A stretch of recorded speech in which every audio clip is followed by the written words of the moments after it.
आज बात करेंगे एस्केरिस पर। एस्केरिस इसका जनरल नाम है और इसका अगर जूलॉजिकल नेम बात करें तो इसका होता है एस्केरिस लुम्ब्रिकोइड्स।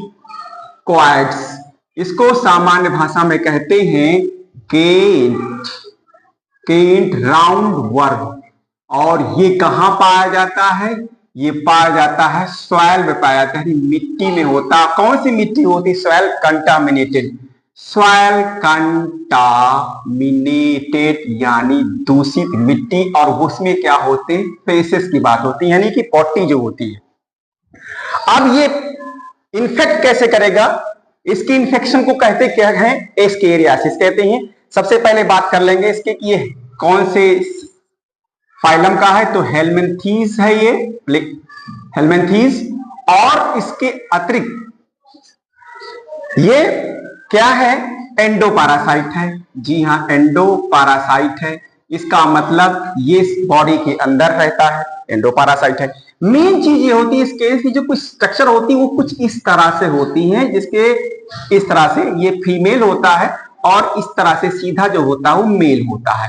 यानी ये हो गया मेल हो गया और ये इसका फीमेल का होगा। इसकी जो बॉडी पर होती है, इस पे होती क्यूटिकल। यही क्यूटिकल जो होती है इसको बनाती है मजबूत और स्ट्रांग।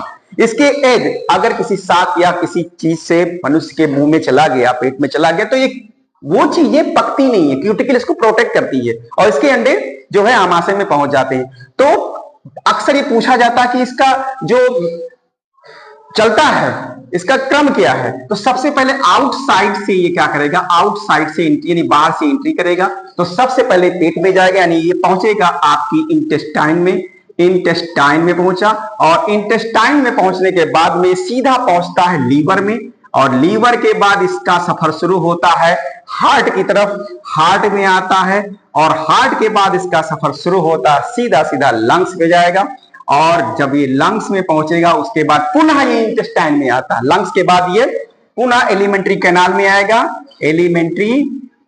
एलिमेंट्री कैनाल में आएगा और एलिमेंट्री कैनाल के बाद ये फेसेस के माध्यम से कहां बाहर आएगा? आउटसाइड निकलेगा, ये बाहर निकलेगा।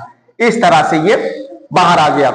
ये भी क्वेश्चन खूब पूछा जाता है कि इसका जो ट्रेवलिंग मीडियम है कैसे चलता है, कहां से कहां होकर के ये जाता है। इसके लिए बहुत ही उपयोगी जो दवा है वो बनती है बथुआ से। और बथुआ जो होता है इसको कहते हैं चीनोपोडियम। और ये चीनोपोडियम जो होता है, इसी चीनोपोडियम के से निकाला जाता है ऑयल और उस ऑयल का यूज किया जाता है। बच्चों को हर